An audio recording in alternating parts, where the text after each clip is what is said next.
Esta es una producción de Grupo Fórmula. De viva voz, Marco Fernández, coordinador del programa anticorrupción y de educación de la organización México Evalúa. Gracias por estar con nosotros esta mañana. Hola Ricardo, muy buenos días. Muy buenos días. ¿Cuál tu opinión, Marco? Desde mayo se había venido anunciando, decíamos, pues es la crónica de una renuncia anunciada, o en este caso, pues más que una renuncia, un cese de Irma Eréndira Sandoval como titular de la Secretaría de la Función Pública.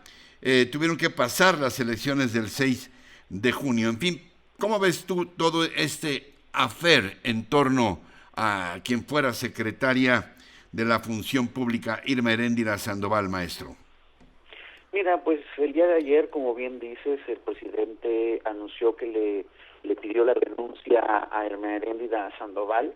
Era sabido en los círculos políticos pues el distanciamiento que ya había tenido con su secretaria de la Función Pública, pues debido al problema de la elección en Guerrero, en donde se percibe que el escándalo de darse a conocer las acusaciones en contra de Félix Salgado Macedonio, pues vinieron, digamos, de fuego amigo, justo de la campaña del hermano de Irma Eréndira Sandoval, que perdió la candidatura frente a Félix Salgado. Amílcar Sandoval. Amílcar, exactamente, y en donde justo, pues desde ahí comenzó pues ya un distanciamiento profundo.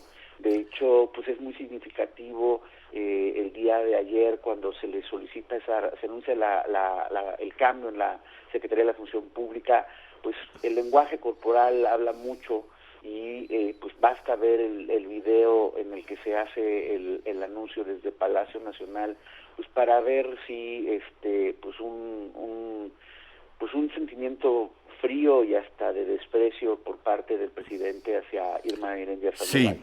Quien deja muchos pendientes al frente de la Secretaría, va a ser sustituido por hasta ayer, subsecretario Roberto Salcedo, un viejo amigo del presidente de la República, y en donde uno observa...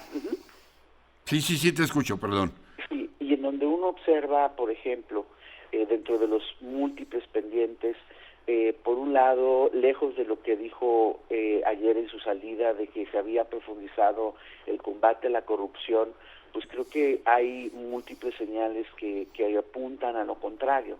Por un lado, por ejemplo, casos emblemáticos de personajes acusados por problemas de corrupción, como el señor Carlos Lomelí, el antiguo superdelegado de la Secretaría del Bienestar, que fue inhabilitado justo por presuntos mala información falsa que dio en los concursos para poder proveer medicamentos al gobierno federal, pero que posteriormente pues gana la demanda a la Función Pública y su empresa deja de ser sancionada, ¿no? Sí. O cuando se habla de que ella anuncia que se recuperaron muchísimos millones de pesos, pues convenientemente olvida que el propio informe de labores de la Secretaría de la Función Pública establece que en 2019, por un lado, se determinaron afectaciones al patrimonio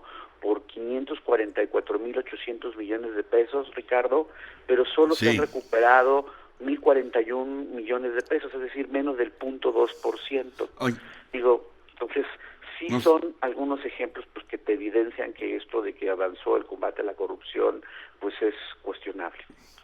El tuit que manda el presidente es, bueno, verdaderamente, yo no sé si decirte que rudo, pero es un tuit que dice muchas cosas. Tomé la decisión de sustituir a Irma Eréndira Sandoval Ballesteros por Roberto Salcedo Aquino en el cargo de secretario de la Función Pública. Luego viene esta frase críptica que no sabemos exactamente a qué se refiere. Se continuará con la política de cero corrupción y cero impunidad. No sé si es un reconocimiento a Irma Eréndira o es un reclamo.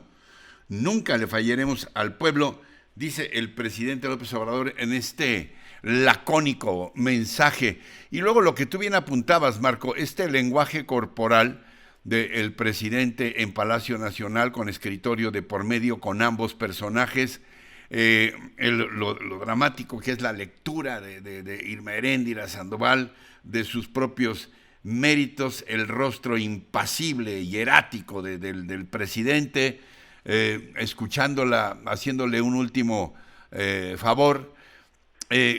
La pregunta es, ¿qué mensaje envía el presidente con este cese y con esta actitud suya en cuanto a lo que se conoce como el estilo personal de gobernar, que diría don Daniel Cosío Villegas?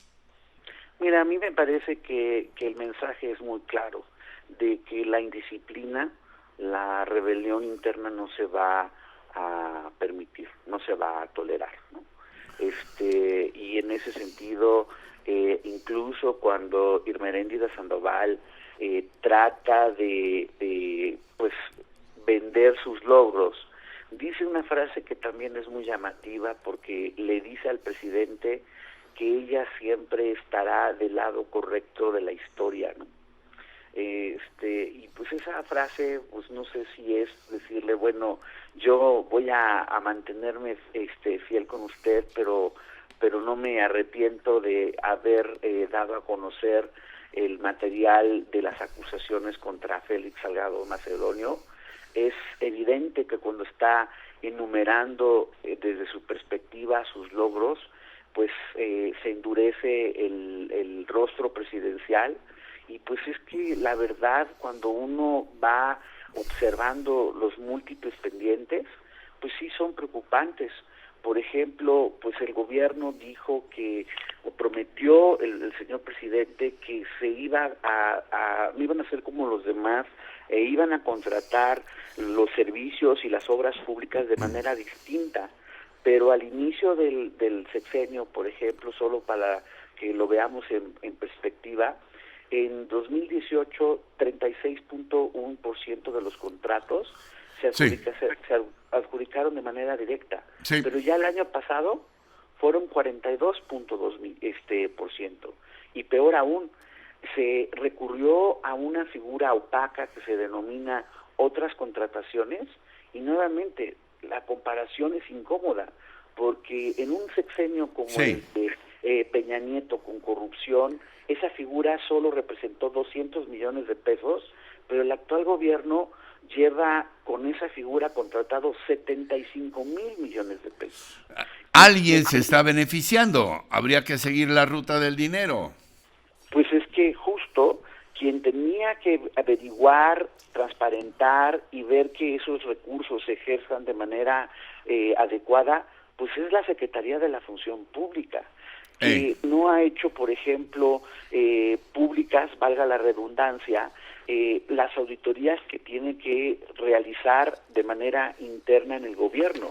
Ayer Roberto Salcedo decía, cuando está aceptando el puesto, que función pública significa que funcione bien lo público, y para que funcione bien lo público, lo primero tiene que haber transparencia, y dentro de los pendientes que asume Roberto Salcedo es precisamente hacer lo que el presidente dice que hace, pero no hace, que es transparentar el ejercicio de los recursos públicos. Basta ver las negativas de información en el INAI, ese organismo que tanto le incomoda al presidente, pues ha documentado cómo cuando se solicita la transparencia de los recursos ejercidos por su gobierno, esa información se niega. Entonces vamos a ver si el cambio de titular en la función pública lleva mejores acciones en una secretaría que sí tendría que ser la colaboradora para atajar la corrupción y que hasta ahorita pues ha dejado mucho que desear. ¿Hay algún otro aspecto que te llame la atención de este evento, Marco, en cuanto a transparencia, en cuanto a claridad del gobierno, de los gobiernos de la 4T? Por ejemplo, ahora por una asociación de ideas, pensaba yo en el fantasma llamado Florencia Serranía. Tenemos todavía la herida abiertísima de la línea 12 y nadie ha visto a esta mujer, la directora del metro, no aparece en Pues todo nadie ha este visto, por escenario. ejemplo, pues te acuerdas hace unos meses cuando el escándalo, por ejemplo, del hijo de Manuel Barlet, pues terminó supuestamente primero siendo inhabilitado y nuevamente gana la demanda a la función pública y no hay sanción alguna por los sobreprecios en la provisión de los ventiladores al sector salud. Y justo hubo, antes de entráramos al aire, veía una frase muy lamentable que hace meses decía, repetía Irma Heréndira Sandoval, diciendo que pues sí, es cierto que venía como anillo al dedo la crisis del COVID, que porque en el periodo neoliberal las crisis habían servido para poder desatar corrupción. Y lo que pues ha quedado claro en estos meses es que esta lamentable crisis de salud lo que ha servido es para precisamente contratar con opacidad y del lado de la función pública ni siquiera ser capaz de sancionar a quienes han sido descubiertos por la prensa, porque no fue por ella, sino por reportes periodísticos, con sobreprecios al sector salud y que hasta ahorita estos sobreprecios han quedado impunes. Marco Fernández, te aprecio mucho el que hayas podido estar con nosotros esta mañana. Gracias por tu participación. Gracias, muy buen día. Muy buen día. Encuentra más contenido como este en radioformula.mx.